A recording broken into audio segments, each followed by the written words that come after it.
And for more on the political impact, we're joined now by pollster and communication strategist Frank Luntz, who has been getting the pulse of Trump voters for years. So the obvious first question, Frank, what do you think the impact of this ruling will be on their support for him? It's going to be exactly what the indictments did. It's going to be exactly what the criticisms have done. Donald Trump thrives on negativity. He thrives on legal systems that try to hold him accountable. And I'm convinced that his polling numbers are going to go up. Just today, the New York Times published 6 key swing states and had Donald Trump up beyond the margin of error in 5 out of the 6. The polling earlier a month ago was significant. Trump is gaining. The more that he is prosecuted, the more that he is condemned, the higher his numbers go as people rally around him. And I would say to the judges, as I said to the Justice Department, you're actually making it more likely that Donald Trump is elected next November by how you are pursuing this. You don't explain the decisions. You don't put things in context. And so Trump climbs and climbs and climbs. And right now, he's beating Joe Biden clearly nationwide. Well, the judges would say. You know what would be the ultimate irony in all of this? It would be Trump winning Colorado in November. He was already getting close to pulling that off before this ridiculous jump the shark stunt last night. Now, Colorado may indeed be in the bag for Trump, which would have been unthinkable just weeks ago. That was the hardcore dyed-in-the-wool never-Trumper Frank Luntz admitting that as of last night, Trump has basically won 2024 in a landslide. Even Elon Musk is saying it. These actions will have the opposite effect of what was intended. Translation, Trump just won 2024. Little did these feckless judges on the Colorado Supreme Court realize that they just gave the MAGA movement our best Christmas gift yet. Greetings, everyone. It is I, Dr. Steve, here for a special live stream Wednesday for each and every one of you. I'm Patriot Professor here to help you to think better so you can feel better in these crazy and turbulent times. So if you haven't done so, you know what to do. Make sure to smack that bell and subscribe button. We are live on both YouTube and Rumble. You know, we got the breaking news last night, and I DM'd my team, and I said, you know, we just got to do a special live stream tomorrow morning. I mean, I got to be live with my peeps. We got to open this Christmas gift together. So we're live on both YouTube and Rumble. Unfortunately, as you'll quickly find out, those of you who are on YouTube, our super chats have been disabled. And that's because, as many of you know, we have been completely and totally demonetized by YouTube. So you can ask me your questions on the YouTube platform. But over the last few weeks, you guys have come to our rescue, like you always do. And like I said, you're my peeps. Thousands of you, literally thousands of you have come to our aid and support. You've stuck it to big tech overlords by joining our Insiders Club. And that's how you can ask me your questions today. So just click on the link below. Sign up for the Insiders Club. It's just $5 a month. It's less than a cup of coffee a day. It's my Christmas gift to you. And you sign up for Insiders Club, and you can ask me all the questions you want via the Insiders Club platform. Just put the word question in capital before you write out your question, and I will answer it on our live stream this morning. If you're a current member, all you have to do is just click on the link in your email to join me in our virtual studio and ask your question. But if not, just click on that link below, sign up for Insiders Club, ask me your questions. And gang, from the bottom of my heart, I just can't thank you enough for all of your support, how you guys have stepped up and stepped into the gap and stuck it to the liberal establishment. And that is precisely what we are seeing today. We are seeing patriots all across the fruited plain, indeed, all across the world, boldly rising up and uniting around the one man that our ruling elite fears the most. What happened last night in the Colorado Supreme Court decision, which was not, in fact, a decision. We have to understand that decision was not ultimately a decision. What those four wacko, woke, lunatic, leftist activists disguised as judges, what they rendered last night was emphatically not a decision. In fact, they actually nullified their own ruling, right? Just so everyone knows, let's make sure we begin our live stream broadcast. Let's begin opening this Christmas present by understanding what actually happened last night. 4 Grinches on the Colorado Supreme Court, all Democrats, all vile, partisan, venomous Democrats, kicked President Trump off the Colorado ballot. And then, and this is what a lot of people don't know, and then they turned around and stayed their own order pending its appeal to the Supreme Court. So as things stand, President Trump will be on the Colorado ballot. As long as the ruling is going through an appellate process, as long as it's in the hands of the Supreme Court, nothing will come of it until the Supreme Court rules, which most legal scholars can't even fathom how they would even come close to upholding this absurdity. I mean, gang, think about what happened last night. This ruling would make dictators blush. Trump hasn't even been found guilty anywhere of anything even remotely comparable to what these 4 justices unilaterally convicted him of without a shred of due process. These 4 excuses for judges, again, all partisan Democrats, unilaterally declared Trump guilty of an erection. Yeah, we could say that, of an insurrection that not only never was, but for which he has never been found guilty. They convicted him of a crime. Judges convicted him of a crime, irrespective of any trial, any objective judicial process. These 4 freaks unilaterally declared that Trump is guilty of a crime he is not even being charged with, let alone convicted of.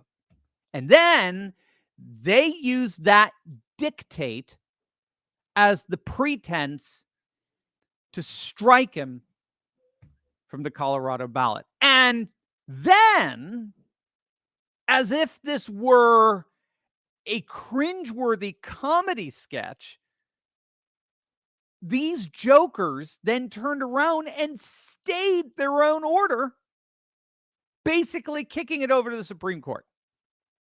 So the order is not, and I will repeat that, the order is not enforced. Trump's name is still on the Colorado ballot. So make sure you understand that. Don't get caught up in all the hysteria that we see online surrounding this decision, which ultimately, I will argue here, is not ultimately a decision. Don't get caught up in all the hysteria. Stay focused. Stay sober to what's really, really happening here. What the Colorado Supreme Court gave us last night was not a decision. It was an admission. If there is any ultimate takeaway from this jumping of the shark last night, It's that last night was not a decision. Last night was an admission. It was not a ruling. It was a revelation. It was not a court order. It was a confession. One word. One word ultimately describes what this corrupt Colorado Supreme Court did last night. And that one word is desperation. What happened last night was an overt, explicit, and utterly humiliating admission that our ruling elite have been completely defeated in the court of public opinion. Our ruling elite know they have been completely defeated in the court of public opinion. And our ruling elite have come to realize that precisely because they have been defeated in the court of public opinion, the only way they are ever going to be able to stop Trump is if they, the ruling class, intentionally interfere in the democratic integrity of this election. That is what you saw come out of Colorado last night. It was a humiliating admission that they realize they have been utterly and totally defeated. Just think about what kind of admission this is. I mean, let it hit you. The Colorado Supreme Court they openly admitted the only way Donald Trump does not get elected the 47th president of these United States is if they deliberately prevent anyone from voting for him. In other words, they're admitting that if he's on the ballot, game over. He wins. He wins. Moreover, not only is this an open admission that they're not going to be able to pull off another 2020. Note, it's a tacit admission. They're not going to be able to pull off another 2020. They're not only tacitly admitting that, they're also tacitly admitting that 2020 was indeed a rigged election. The fact that the ruling establishment is willing to stoop to such lengths to interfere in the 2024 election is a tacit admission of the lengths they went to rig the 2020 election.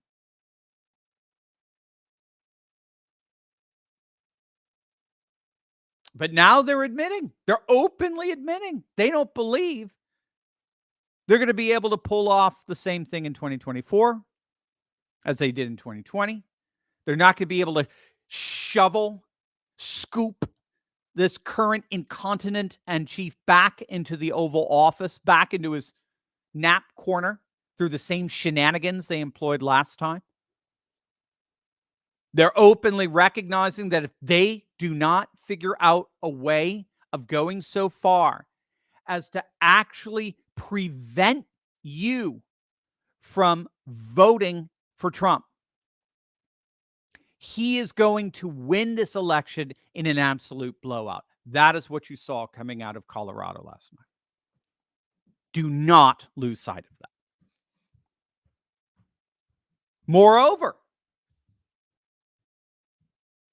it is a stunning admission that as far as our ruling class are concerned, if they let this election play out fair and square, their world will collapse. They really honestly believe that a Trump 2.0, not a DeSantis 1.0, certainly not a Nikki Haley 1.0, a Trump 2.0 is the single greatest existential threat to their power and affluence they have ever faced. And so this has been the pattern that we've been seeing for nearly the last year and a half. The most recent example, of course, is that it's with that creepy New York judge Engoron, right? Mr. Freeze-Miser. I'm Mr. Freeze-Miser. I love that. I haven't watched that. Is that Santa Claus coming to town? All right, I know. This is the real estate illiterate that valued Mar-a-Lago an absurd $18 million. This is exactly what he did the weekend before he brought the New York suit against Trump. The weekend before, just literally hours before it, that ABC Washington Post poll came out, that head-to-head poll that first showed Trump with a double-digit lead over Biden. And like clockwork, the following Monday morning, Engoron brought charges against Trump. This has been the pattern we've been seeing for the last year and a half. And it's because bumbling Biden has been collapsing in the polls ever since the humiliating Afghanistan debacle back in August of 2021. That debacle was a symbol of the degeneracy of Biden and the Biden administration. So it's no coincidence that just months after the fall of Kabul, literally to the year from the following August, the FBI raided Mar-a-Lago. The FBI raided Mar-a-Lago, of course, on the pretense that President Trump committed a national security crime that he, as president, could not conceivably commit, given that he has ultimate decision-making authority over document classification. But of course, that didn't matter, since the ruling class decided, given bumbling Biden's obvious cognitive and policy degenerations, that Trump had to be taken out through the weaponization of the law. And they figured, well, the moment the FBI starts looting this guy's place, the moment you get 24/7 CNN, MSNBC, ABC, CBS, NBC coverage, New York Times, Washington Post, just how what a threat, national security threat he is to the nation, he'll be done. But to the ruling class's horror, that didn't happen. Trump's poll numbers didn't go down. What happened? Trump's poll numbers went up. He saw a 10-point boost as a result of that raid. And so they tried something else. Our corrupt, vile, venomous ruling elite, through a Soros-backed Manhattan DA, decided to actually indict and arrest President Trump on utterly spurious charges. And once again, to their shock, his poll numbers went up. So they tried it again. And again. And again. And after the last indictment, again to the ruling elite's horror, we saw 3 independent polls that corroborated that Trump had surged to his biggest polling lead ever. And so then they went for it. They would commit the ultimate act in humiliation. They would take a mugshot of this guy. That'll do it, right? I mean, who would ever vote for someone who had the humiliation of having a mugshot taken of him? I mean, that's not a convict. I don't know what is. I mean, his polls couldn't possibly. It's impossible. So you have to appreciate just how flipping desperate our ruling elites have become. I mean, think about it. Trump was impeached not once, gang. Trump was impeached not once, but freaking twice. They impeached him twice. They raided his home. He's been indicted and arrested 4 separate times. He's been charged with 91 effing felonies. 91. And what's been the result of it all? Trump is now stronger than he has ever been. Trump is now stronger than he has never, ever in his entire political career, he has never polled as high as he is polling now. He has never had these leads over bumbling Biden. He's currently crushing Biden in every single battleground state, way beyond the margin of fraud, every single one. And to add insult to injury, every single Democrat constituency, blacks, Latinos, Gen Z, LGBT, working class, single women, every single Democrat constituency has seen a double-digit swing to Trump. And then to make matters even worse, it's looking increasingly unlikely that any of these cases against Trump are going to go to trial before the election. Just days back, Judge Chuckin, the D.C. judge overseeing the bogus J6 charges against Trump, she just ruled she no longer has jurisdiction over the case while it's pending before the Supreme Court. And she's put an official pause on the case against Trump until the court makes its decision, which may not happen for months. So it looks like we're not even going to see a single trial prior to November of 2024. So what you saw last night, coming out of pot smoking Colorado, was nothing less than an overt expression of utter and complete desperation. And how do you think that's going to work out? By the way, gang, if you're just joining us, you'll find that our super chats, by which you would normally send me your questions, they've been disabled. And that's because, as many of you know, we've unfortunately been completely and totally demonetized by YouTube. But you can still ask me your questions. All you got to do is just click on the link below. Sign up for our Insiders Club for just $5 a month. That's it. Just less than the price of a cup of coffee a day. That's less than a Starbucks coffee. 1 cup, right? $5 a month. Ask me any question you want. All you have to do, though, is put question in capital letters. Begin your in the platform there. All you do is click on the link below, sign up for the Insiders Club. You'll get the link to the platform, and then just put question in capital letters. I'll answer them there. If you're already a member, just click on the link in your email. That'll take you directly there. Again, gang, I can't thank you enough for supporting us in a time like this and sticking it to these big tech overlords. We'll never, ever have our relationship together severed as long as you click on that link below.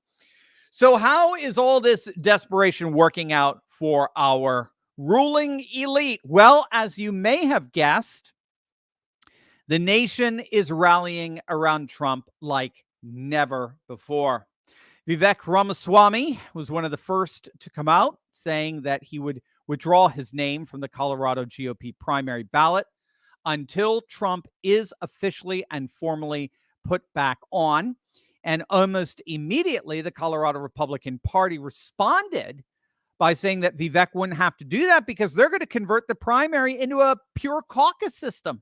If this monstrosity is allowed to stand, the caucus system allows people to nominate anybody they want. Voters can nominate anybody they want. They don't need state approval to be put on a ballot. In other words, Trump's name is going to be on this ballot one way or the other. Even Krispy Kreme Christie, if you can believe it, is rallying around Trump, condemning the decision, or better, admission by the pot-smoking Colorado Supreme Court. The deep state snake John Bolton was on CNN denouncing the ruling, saying it's obviously going to be overturned by the Supreme Court. Independent presidential candidate Bobby Kennedy is openly denouncing the decision, saying that it's voters, not courts, who will decide who's our president, and that it will have the effect of rendering the nation ungovernable. Trump supporters are simply not going to accept this dubious effort at election interference to stand. Even world leaders are weighing in. This is from the president of El Salvador, the amazing president Nayib Bukele. This is what he tweeted out, quote, "The United States has lost its ability to lecture any other country about democracy." That's coming from the president of El Salvador, the founder of the super prison. He has a 90% approval rating in El Salvador. Amazing nationalist populist guy. And now, of course, we have growing calls to disqualify Joe Biden from red state ballots, precisely because of the insurrection he has committed by failing to stop the third world invasion at our southern border, which he has intentionally left open. Even my namesake, Jonathan Turley, has noted that the legal reasoning that was lack thereof used by these four Democrat Grinches would be just as easily and arbitrarily applied to Joe Biden to strike him from red state ballots. When all is said and done, gang, as the smoke clears from this latest attempt by Democrats to bomb what appears to be increasingly inevitable, more and more pundits are openly admitting that Trump is simply unstoppable. And he's unstoppable because ultimately this is not about Trump. Trump is a symptom. Trump is an indicator. He's a symbol of something much deeper that's been happening in our nation. A divide, a gaping chasm has opened up between we the people and our permanent political class. I've said it before, it bears repeating. We the people have never been more united than we are right now. And all the studies are showing that. Don't believe the legacy media coverage. Their job is to divide us, to make us appear divided. But we are more united than we have ever been.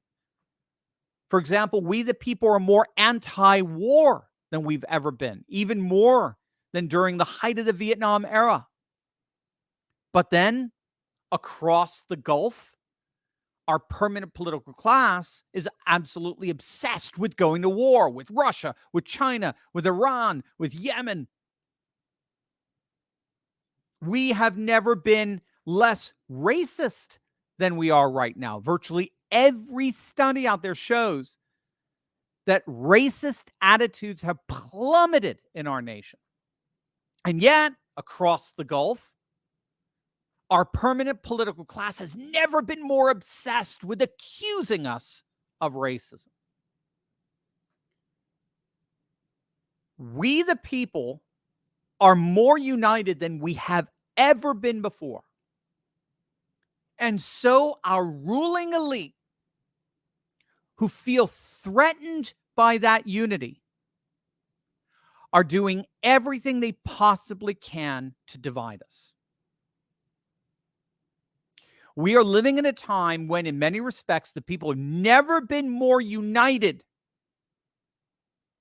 in our disgust and our disdain for the permanent political class than we are right now. The latest Gallup survey found that trust in our nation's fundamental institutions across the board, from federal government to our courts, to our legacy news media, to our law enforcement, to our elections, is at an all-time low. We have never been more alienated from our permanent political class than we are right now. Some have even argued that the United States, right now as we speak, may indeed be the single most divided nation on the planet.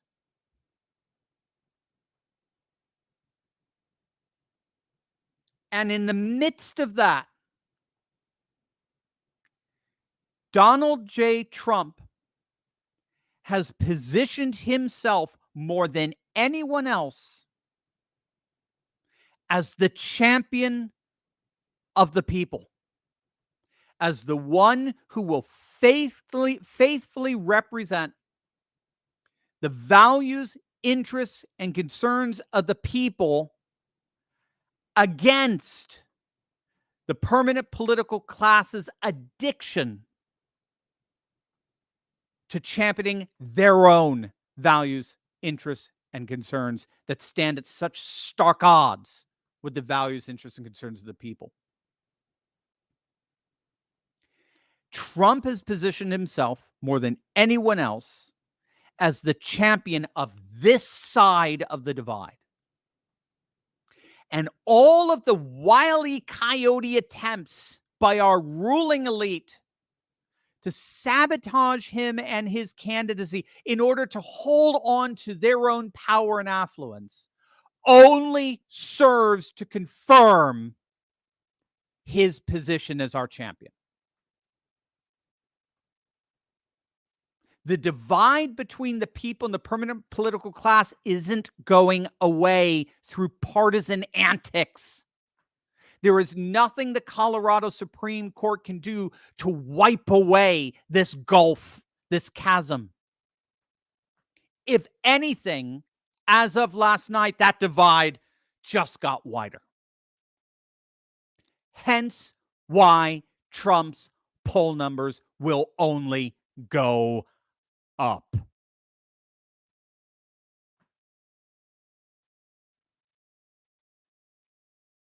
They are desperate. And that desperation is only strengthening the size, the unity, and the determination of the populist revolt that is rising up all across the nation. Last night's ruling not only all but guarantees Trump's reelection in 2024, it all but guarantees the end, the ultimate end of our political elite. Ironically, it is they that have sown the seeds of their own demise. Over to you, gang. Over to you. Remember, our super chats have been disabled because YouTube has demonetized us. So all you have to do is just click on that link below. Sign up for our Insiders Club for just $5 a month. My gift to you. It's my Christmas gift to you. Sign up for our Insiders Club. You can ask me as many questions as you want via the Insiders Club platform, and I will answer them here on our live stream. Just make sure to put the word question on the top in capital letters before you ask your question on the Insiders platform. Again, if you're an Insiders Club member, just click on the link in your email and you will be brought to our virtual studio to ask your question. But if not, make sure to click on that link below, sign up for Insiders Club, ask me your questions, and that way big tech overlords will never, ever get in between our relationship together. Be sure to click on that link below right now. All right, Josh, what do we got? Our moderator, Josh, is assembling the questions. What do we got? Good morning, Steve, from Ellen. Thank you, Ellen. Thank you for hosting this emergency update.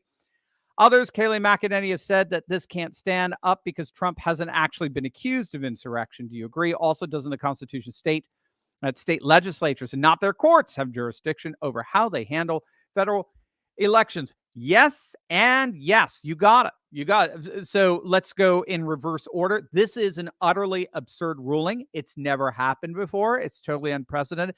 And that's because courts do not have jurisdiction. They do not have authority on who we get to vote for president. Courts don't have, legislators have it. Now, if you want to, wrestle this out within a Colorado legislature, go for it. But then you can expect the same thing to happen in Texas and Mississippi and Florida and all that sort of stuff. So, and I don't even think, again, that would work either. I think taking somebody's name off of a ballot would be a violation of their due process, their constitutional right, and so on. So this is absurd just on the face of it, and that courts do not have this authority to tell us who we can and cannot vote for.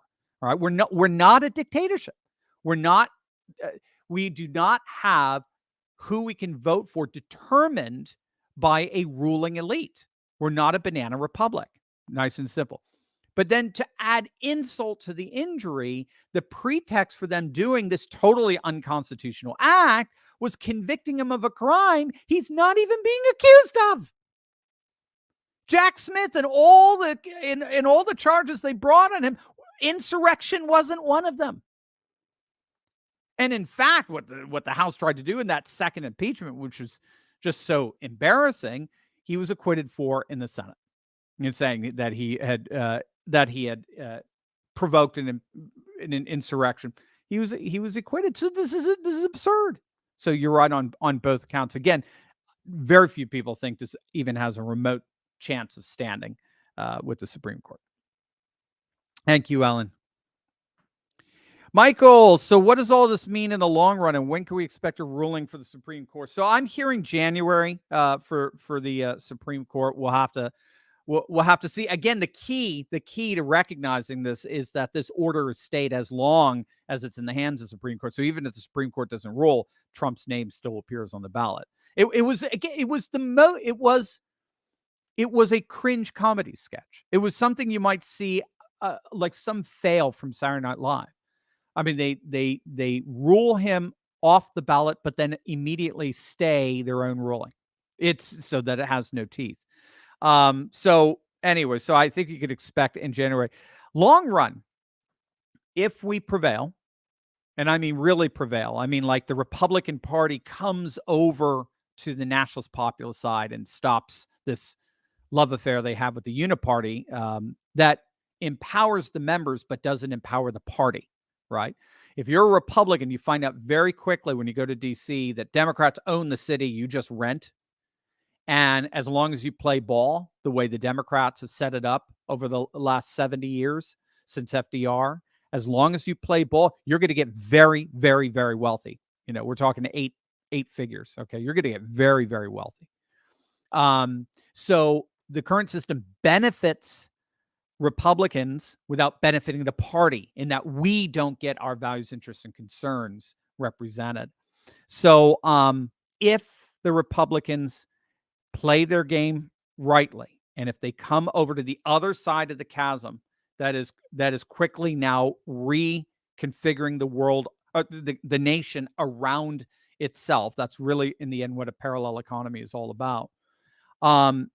If they do that, then I think we have a very real chance of permanently marginalizing the Democrats into a minority party for the foreseeable future.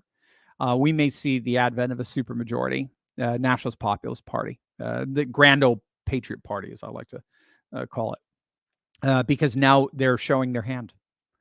I mean, they are literally pulling. You know, they are showing themselves to be who they actually are, which is tyrants. They're dictators. So that's what I think. And if we prevail, which ironically with Trump and a revitalized patriot-based Republican Party that prevails, will be more democratic than we've ever before in terms of the integrity of democracy. At the polar opposite of what we're hearing from the pathetic woke shills in the legacy media, and there's just be no place for a bunch of hack dictators. So that's what I think is going to happen. Thank you, Michael. Hi, Dan. We must counteract. What do you recommend? Voter mobilization. By all means, a few things. Scott Pressler-oriented voter mobilizations. You just saw there's a district, county in Pennsylvania that just flipped from blue to red based on Scott's efforts. So mass voter mobilization. Mass mail-in ballot harvesting, where it's allowed, particularly at evangelical churches. So we get a group that votes 80% Republican, but only about 50 or 60% of them come out. that group votes 80% Republican, we want 100% coming out. So you do that through ballot harvesting. And then make sure you take to social media and post on news stories and developments to make people aware of how dictatorial the Democratic Party has become, and that regardless if you're Democrat, Republican, or independent, in the end, it all comes down to one man, one vote. We decide who our president is, not a bunch of ruling elites. And if you're on that side, hook up with us, and we're always going to protect that right for you. Paul, how could the Colorado Supreme Court take Trump off the ballot since he was not found guilty in the court of law? Their bias is obvious. The judges need to be removed. I agree. I think, again, the ultimate irony is if these judges were impeached. That would be awesome. That would be incredible. But you need pot smoke in Colorado to do that. And I don't see that happening. I don't know. Maybe the Supreme Court could step in and radically reprimand them. But no question, it is an absurd ruling. And the very fact that the lying, woke, legacy media is doing everything they can to carry the water, to carry the bongs of these Grinches. It just tells you everything you need to know that Trump was right. The legacy media is the enemy of the people. Thank you, Paul. Mike, how could Colorado ban Trump from the ballot? Well, they can't.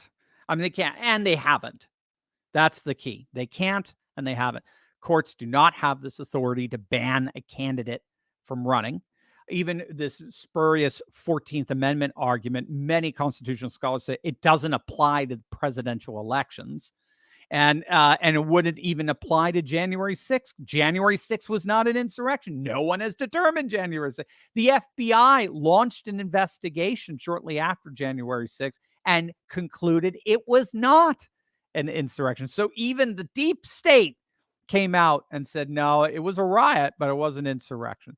So it's absurd. It's beyond absurd. But again, what it does is it allows George Stephanopoulos and Joy Reid and Rachel Maddow and all of these nuts to run around and pretend that Trump is a danger. And all they're doing in the end is rallying people to his cause. Thank you, Mike. Richard, didn't the Senate acquit Trump of insurrection in the second impeachment? Bingo. Bullseye. It's absurd. Again, it's absurd on its face. This doesn't have any stretch or any semblance of reality behind it. Keep in mind, I mean, these are woke justices. Now, woke justices have a hard time with reality, don't they? Woke justices have a hard time with reality. They have a hard time making distinctions, especially with women's sports. And so don't expect it to simply stay in the area of bathrooms or locker rooms. That confusion is going to flow into every sphere of life. Thank you, Richard. Keith Chandler, how is removing him from the ballot even constitutional? Is the Supreme Court looking into this? Yes. So it's not even remotely constitutional. It's never been done. And I do not think this. And yes, the Supreme Court it's in their hands now. As I understand it, they're filing it now. And everyone thinks, some are arguing it might even be a 9-0 overturning of this. The decision was so absurd. That's why I said it's not a decision. It's an admission. It's not a ruling. It's a revelation. It's a confession. That's the way to look at it. Jill, how does that keep people from writing Trump on the ballot? They address that. As part of the primary. So this is a primary where the state has to approve who's on the ballot, whether you can qualify or not for the primary. That's why they're threatening to switch to a caucus system where the people themselves, there's no state involved in it. The people themselves determine who's on the ballot. But they even said, they instructed the Secretary of State not to accept Trump's name in the primary. Again, this has to do with the primary. they're not to accept Trump's name, even if it's written in by voters. So again, it's the most anti. And then you have the Soros-backed group that brought this lawsuit. They're running around saying this is a great victory for democracy. I mean, it's beyond Orwellian. It's insane. But then again, these people have a hard time making basic distinctions. Thanks, Jill. Kat, at this point in time, it looks like Democrats are pushing MAGA supporters towards reacting with physical violence or insurrection in their minds. Do you see that as an organized strategy in the Democrats? Yeah, I was reading Larry Schweikert. Schweikert was concerned about that this morning, that this may be an attempt to try to actually create an insurrection. We'll see. I'm sure. I don't put anything past them. I'm hoping that one of the reasons why I wanted to do a live stream with you guys is I wanted to make sure we're all focused on what's really happening. What's really happening is the Democratic Party, the ruling elite, the uniparty, I should say, is imploding. They're falling apart. They see the writing on the wall. They see number 47 coming into power and immediately imposing Schedule F and firing tens of thousands of permanent Washington workers with impunity, and they're scared to death. They just see their power and their affluence at risk like never before. So this is an existential struggle for them. So they're going nuke. They're doing anything they possibly can. That's what you got to focus on. Don't go into an insurrection. Trump is not off the ballot. He won't be off the ballot. But having said that, I mean, if this were to play out, I think Tim Poll is right. You're going to see civil war. I mean, this is exactly what Tucker Carlson said. Red states are going to take Biden off their ballot. Blue states are going to take off Trump. There won't be an election, and you'll see red state after red state after red state say, I'm no longer going to be accountable to anything coming out of DC. And I just think that's, and then you'll have Texas in the middle of that. That they're already organized. That's why we're down in Waco a couple of weeks ago. They're already organized with referendums, independence referendums ready to go. So, I mean, if they want to go here, they can go here, but they're all they're going to do, like in the Solomon narrative, all they're going to do is split the baby. And what we're trying to do is we're trying to obviously keep that baby alive, hold it together. And hopefully God will, by his grace, give us that baby and a new birth of liberty for our nation. Cat, thank you. Tammy, will other states try this as well? We'll see if enough if blue states, again, it's so absurd. A lot of people are kind of going, I don't know if I want to join this, even in blue states. Again, you have even John Bolton, Frank Luntz. I mean, these are the most anti-Trump people. Yeah, even they're coming out and going, this is crazy, right? Chris Krispy Kreme Christie, this is crazy. This is nuts. So it seems to me like it's another case of wokeness. Wokeness splits the left and unites the right. It splits the left. Half the left loves it. The other half hates it. And it unites the right. I think we're getting exactly that. That's why I'm thinking it's the possibility of a supermajority coming out of this. Trump wins in a massive landslide in 2024. But if other blue states want to try it, again, then you're going to see red states retaliating, and Biden will be taken off the ticket. It's just inevitable. Tammy, thank you. Kenneth, since this is blatant judicial overreach, election interference, will SCOTUS intervene and stop it? Yes, I believe so, Kenneth. It's going. It's in their dock as we speak.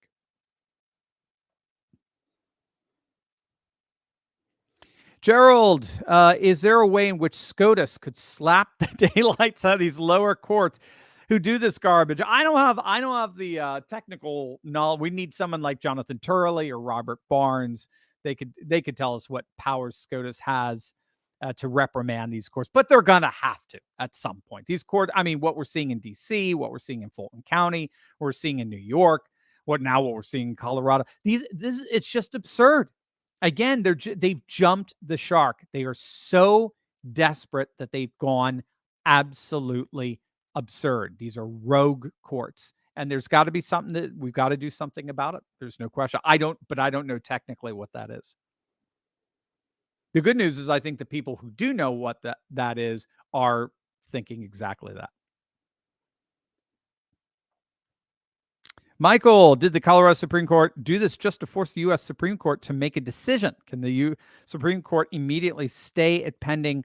So the Supreme Court, Colorado Supreme Court decision itself stayed its own decision.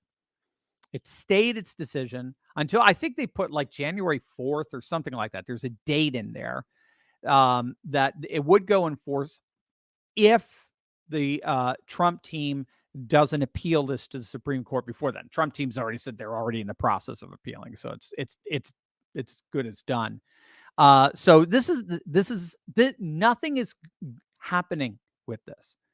What this is an admission that the ruling class is desperate, and it is a revelation of just how far they are willing to interfere in the democratic integrity of election as a ruling class. We're talking the legacy media leading the charge. Legacy media remember, the very same media that told us the Hunter Biden laptop was Russian disinformation.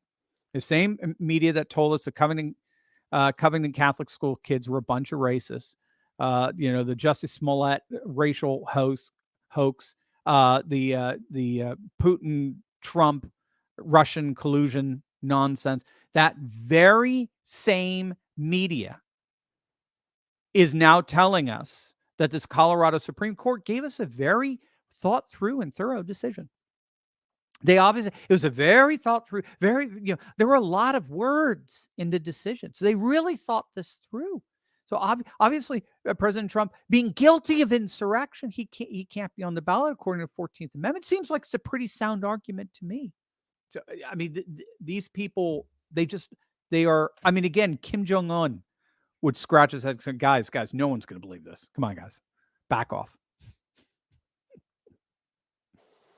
Vaughn, how do we avoid an absolutely bloody revolution, right? The socialists from the academic class have produced enough mongrels of our nation's youth that a revolution is assured. I know, well, we got a foretaste of it in summer 2020 with the race riots, the BLM riots. And then we were told by this same legacy media, whoever said protests were supposed to be peaceful, the Constitution, but whoever said protests would be peaceful, we were told these were fiery, but mostly peaceful protests. So there is no woke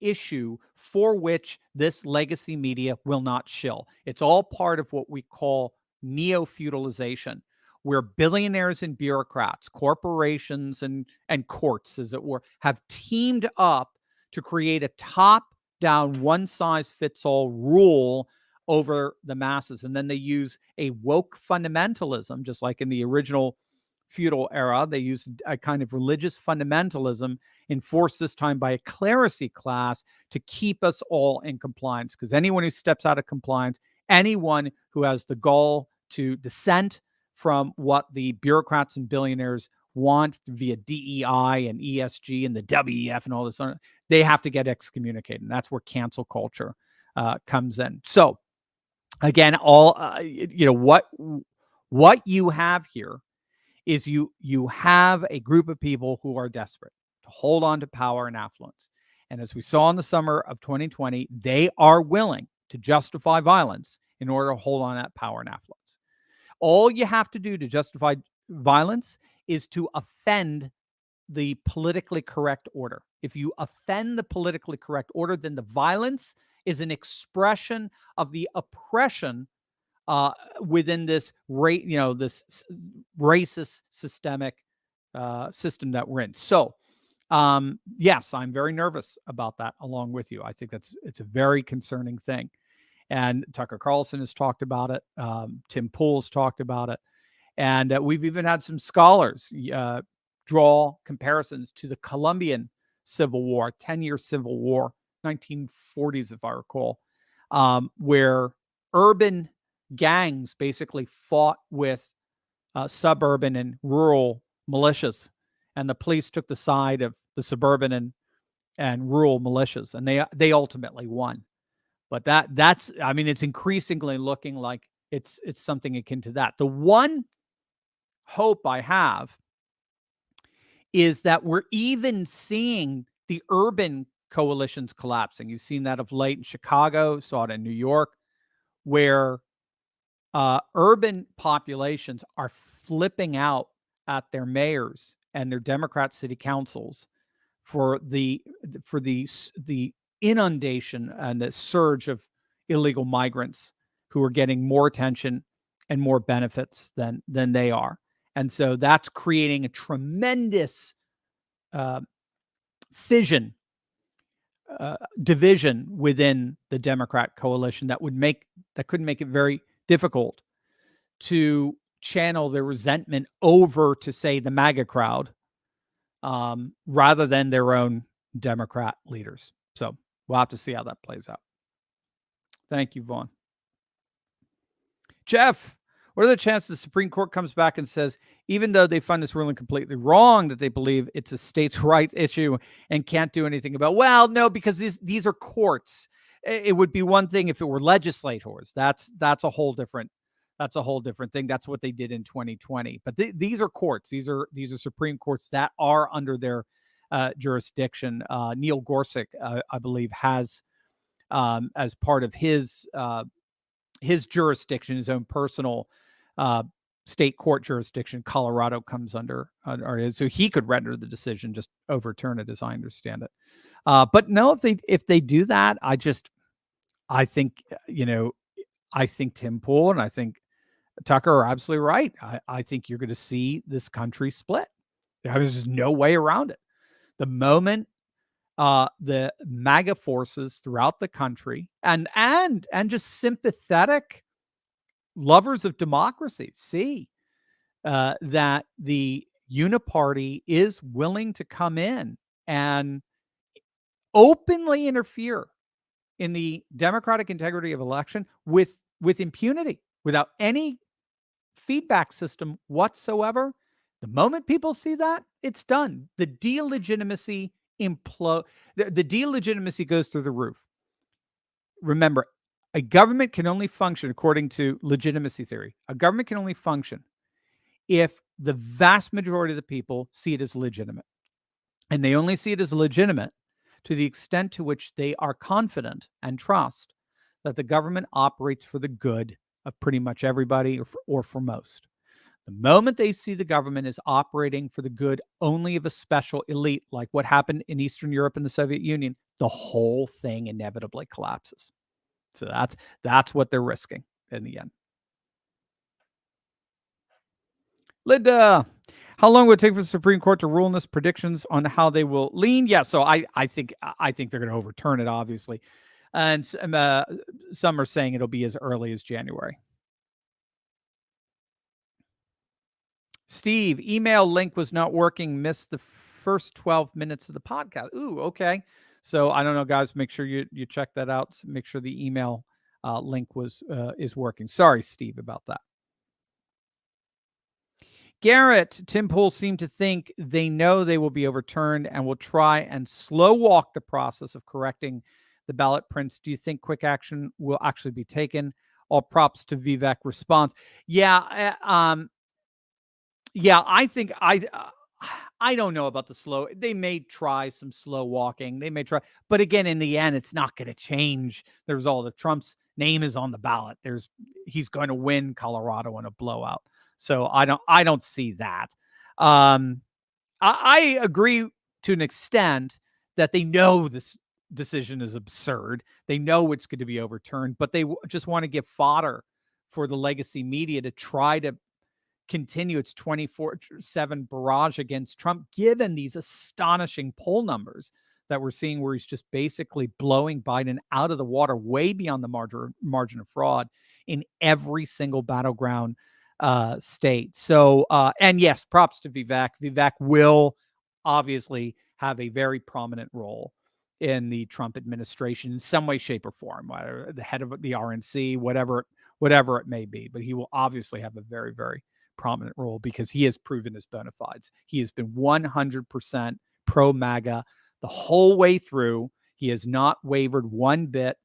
DeSantis, Nikki Haley, Chris Christie, they've committed suicide. I mean, they're politically dead at this point. Thank you, Garrett. Jill, do you think Massachusetts will eventually ever turn red? Massachusetts. So I grew up in Connecticut. I'm a New England boy. Massachusetts is tough. It's extremely secular, and right now, overtly secular populations are voting overwhelmingly blue.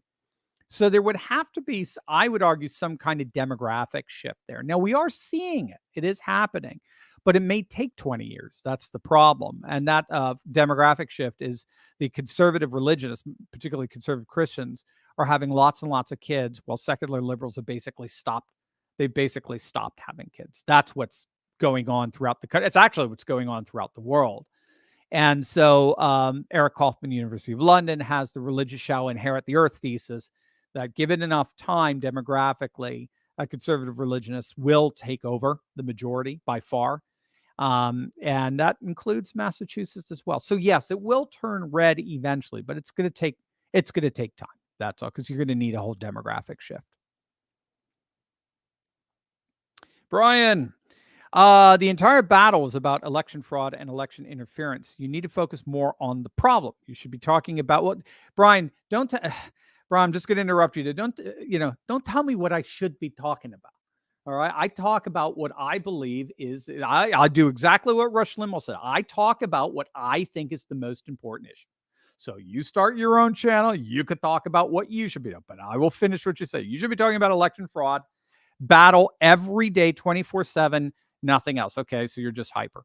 This is not about polls. This is not about politics. It's about uncovering a mega crime, and you need to talk about it. Brian, I got tons of people talking about it. I mean, tons of people have been talking about it. But the fact that they have gone this far to try to stop Trump shows you they don't think they're going to be able to pull it off. If they knew they were going to pull it off, if they knew that they're going to just press a button, boom, Biden wins by 20 points in every single state. It's a Reagan-Mondale landslide all over again. Why would they be doing this? They wouldn't care. They're doing this because they can't do that. It's an admission. So I love you, Brian, but for God's sakes, man, get rid of the tunnel vision, and let's mobilize and let's win this thing. Sorry. All right, Brian, I love you. You know I love you. You're my brother. Why haven't we been able to put J6 in the trash? You have public video of Trump's entire speech. You have public video in the Capitol. Well, you're assuming they're trying to be honest. They're not honest. These are sick people who are trying to protect their own power and affluence by basically, incriminating and what's a nice, just by exploiting events for their own gain. It's totally dishonest. Everybody knows it. Right? Everybody knows there was entrapment in J6. Everybody knows there was entrapment with the Governor Whitmer thing. I mean, Vivek has been excellent with this. Everybody knows it. So, I mean, again, they're just, these are the games that our ruling elite, our aristocracy play. The media amplifies them and tries to give them cover because they're the Praetorian Guard for the ruling elite. But the people are sitting back going, this is insane. This is absurd. And that's why Trump's poll numbers keep going up every time they pull nonsense like this. Thank you, Jeff. Shirley, what is a schedule? All right. So Schedule F is, if you just Google that, it's really actually a fascinating plan. Schedule F was President Trump's final executive order. I believe he signed it in October. And what it in effect, but it was very controversial when he signed it. But obviously, it got clouded out by the November 3rd election. But what it basically does is it removes all of the unemployment barriers that government workers in permanent Washington have. It's almost impossible legally to fire a government worker. Schedule F removes all those legal barriers. It reassigns the government workers as a Schedule F employee, and the Schedule F simply creates conditions, contractual conditions, where they can be fired for a whole number of reasons. And Trump literally in one day could fire, some estimates are upwards of 60,000 permanent Washington bureaucrats. I mean, just get rid of them. So that's what Schedule F is. We liken it to Order 66 of the Jedi. Basically assassinates permanent administrative state. Julia, my friend senator in Mississippi, who I would love you to have on the air, said that this will go directly to U.S. Supreme Court. Yep, absolutely. Yeah, Julian, let me know who that is. Love to chat with him. Love Mississippi. DD, Colorado banned Trump from the primary ballot. Is that the same as banning him from the 2024 presidential ballot? Caucusing would be the perfect answer to bypassing his ruling and allowing us Coloradans that would have voted for him, the primaries, to vote for him in the caucus. So I'm not clear. As I understand it, this is primarily for the primary. He's not allowed to be put in the primary. The Secretary of State was not allowed to accept his name written into the primary. So you turn it into a caucus, and primary rules are no longer applicable. So that was the brilliance of that move. I agree with you. So as I understand it, yeah, obviously, if he can't be voted on in the primary, in the Republican primary, you'd have to run as, I guess, an independent. And then they would do a comparable ruling on that he wouldn't be allowed on the ballot for the general election.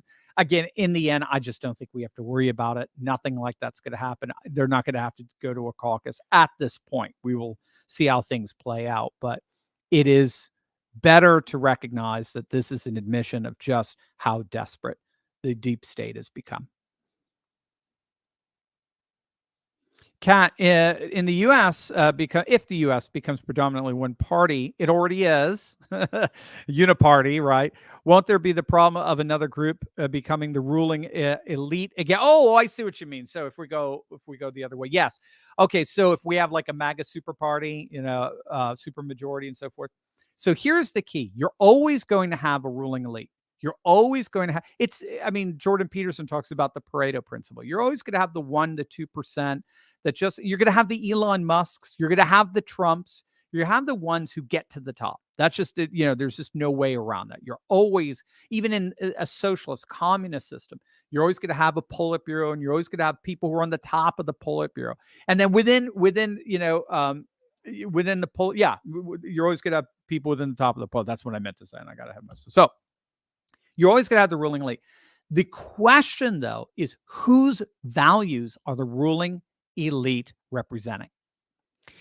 What we're seeing throughout the world today in this massive turn to the right, this is where Putin has been brilliant. And this is why people so many in the Uniparty don't understand why Putin is so popular. This is why Nayib Bukele in El Salvador is so popular. I would argue, this is why Javier Milei in Argentina was so popular. This is why Trump is so popular.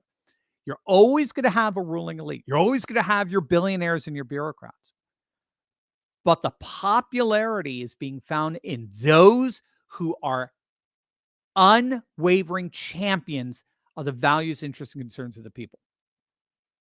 They have established themselves as reliable representatives of the values, interests, and concerns that we care about. So we could have a ruling elite who close up our borders, who deport all of the illegal migrants, who bring back all of our manufacturing and industrial jobs overseas, who celebrate rather than denigrate our culture, customs, and traditions.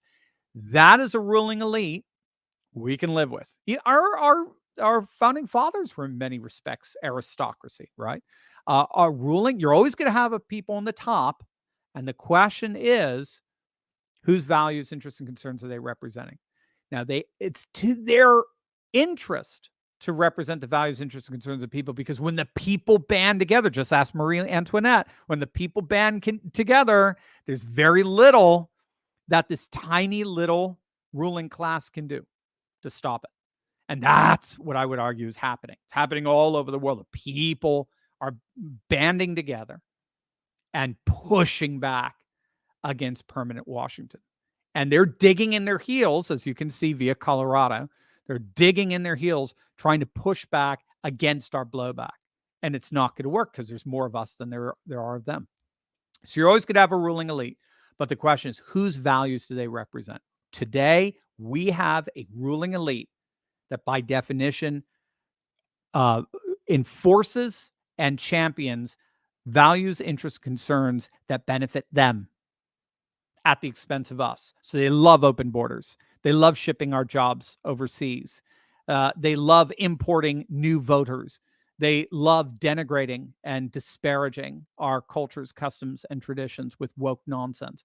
So that is the problem we're facing today. Not necessarily a ruling elite, but a ruling elite that has lost touch with the values, interests, and concerns of the people. Excellent, Kat. Great, great question. Steve, why are the riots okay for any reason for Democrats and not legal reasons for Republicans? Oh, that's easy, because the only basis for violence, legitimate basis for violence, is the violation of politically correct norms. One of the examples that I like to give is from Serena Williams in the U.S. Open a few years back, championship. She was playing against, what was her name, Osaka, the Japanese girl, and she was losing. And you could tell she was getting very frustrated. And then all of a sudden, the umpire took a point off of her, away from her, because he caught her getting coaching from the stands, which you're not allowed to do. She flipped out. She absolutely flipped out. And it was an embarrassing flip out. I mean, she was verbally violent towards this person. She obviously never recovered, and she lost. And at the press conference, she, I kid you not, got in front of all those reporters and said that her meltdown, her temper tantrum, was in the name of defending the rights of women, because that umpire would never have taken away a point had she been a man. She gave this whole screed on that. And at the end of that justification for that violent verbal outburst, saying that she did it on behalf of defending women's rights, that press corps that she did the press conference for stood up and gave her a standing ovation. Billie Jean King sent out a tweet standing up for, saying, that's right. She's absolutely right. She stood up for women's rights. That umpire would never have done that if that were a man. So what that taught me, the lesson that taught me was, and then of course you had 2020 and the fiery but mostly peaceful riots. If you violate politically correct norms, you are a legitimate target of violence. And politically correct norms, by definition, are leftist. So left-wing sentiments have basically been enshrined into our laws and into our system, as it were, such that if they are violated, it is allowable. Indeed, it is encouraged. Silence is compliance. It is encouraged that you in some way push back physically. So that's why. So we are constantly on the defense. We can't do anything. The reason why it is basically illegal for us to push back against the left is because it is illegal for the left to lose. That's what the Supreme Court of Colorado basically said. It is illegal for the left to lose. The left, civil rights laws, equal protection laws, DEI initiatives, and so forth. All of this left-wing activism is more and more becoming enshrined in our nation's laws. And therefore, it is illegal not to be left-wing activist. That's in effect what we're seeing. It won't work. Don't worry. It won't win. But in the meantime, it causes a lot of problems. Dr. Steve, can you find out about a leaked email from the deep state that stated they felt no obligation to loop in temporary employees? Temp employees is defined by them as our representative president. Yeah, I don't know. I'll have to check that out, Kathy. I'll make a little note there. John, assuming Trump is still not on the ballot after the 2024 election, assuming Trump is still not on the ballot after, could the Electoral College refuse to accept election results from Colorado? Okay, all right, I get what you're saying there. I don't even know if we'd have an election if Trump's not on there. I think Tim Pool is right. I think you're going to see such a blowback, such a backlash among the vast majority of the Republican voter, in that they would be so utterly horrified by the powers that be getting away with such blatant election interference. I just don't think they could. I don't think they can. If you could see soccer fans cause riots because of a blown call, this will make that look like a playground. Brian, this is more of a suggestion for us that are part of the Insiders Club. Can you make a static link to StreamYard so we can completely skip going to YouTube entirely as we so choose? Thanks for all your work and have a very Merry Christmas. Thank you, Brian. Merry Christmas to you. Yeah, I'll send that over to our tech guys and tech support. See what they can do there. They're behind the scenes, so they're getting those questions. Keith, if Texas does happen, do you think Biden would send military into Texas to retake it by force? We'll have to see. Again, it's very, very risky. Very risky in the court of public opinion around the world. It's very risky. I mean, when you have a referendum where a state votes to leave, that's and it passes by with democratic integrity. We'll see. Again, I wouldn't put anything past them, and then I think you would see red states rally around them. I mean, I just don't even want to think about what that could entail. Mitchell, why are we always talking Trump versus Biden? There's no way Biden will run for re-election, for crying out loud. He can't find his way off the stage. Yeah, Mitchell, good point. Vivek has come out and said it. Even Trump is saying, I don't think he's going to make it. The problem is they just don't have anyone else. No one else is polling as well as Biden, and that's pretty sad given how low his poll numbers are. But Gavin Newsom polls even lower. I mean, well, there was one poll that just came out that showed the Cackles Kamala polling just slightly better than Biden, just in terms of approval rating, but her electability is impossible at this point. Even Michelle Obama, I don't see anything there. So they don't have anyone else. Deb, do you think RFK Jr. will have something in Trump 47 administration? Probably. I'd like to see that. Again, it'd be interesting to see how Trump taps into RFK's momentum. We'll have to see as we're going closer and closer to the summer and into the fall, where RFK is. Right now, all the polls are showing he's benefiting Trump if he's in the race. But maybe if Trump were to combine forces with him in some way and bring in his 12 to 17%, then again, this election will be an absolute blowout. Steve, last night Tim Pool had, Joe Kent, retired military Green Beret, running for Congress in Washington State, of course, on the show. He stated he's seen civil war firsthand, and we don't want to see it in our country. Amen to that. This from a true warrior. So keep cool, even though they may provoke us to the max. It is what they're trying to do. They want to push us over the edge. Very, very wise words, Steve. Very wise words. And no, we do not want civil war. We do not want that kind of horror. No question about that. Blair, will the Supreme Court drag their feet on hearing Trump's appeal in Colorado? Blair, even if they do, he's still on the ballot.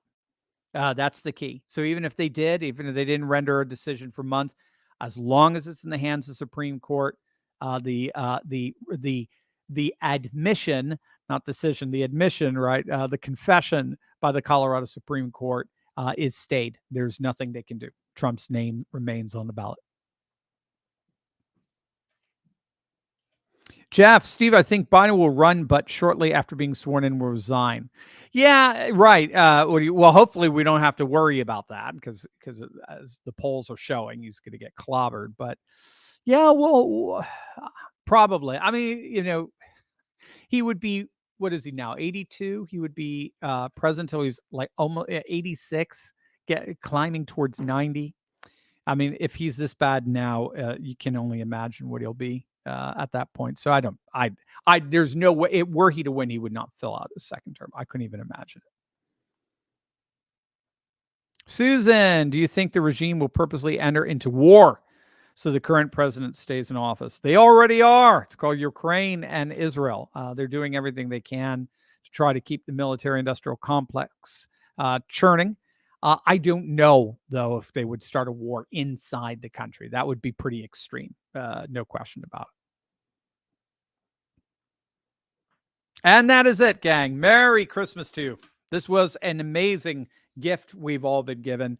You're going to see people rally around Trump like never before. I do believe you just saw the 2024 election won de facto. So I have a couple more videos coming up today. We have some BlackRock update that's going to blow your brain. This is pretty awesome. They're getting sued for their DEI and ESG nonsense, and we got a couple other things going on as well. And I will see you for a live stream this Friday. So until then, God bless, gang. Take care.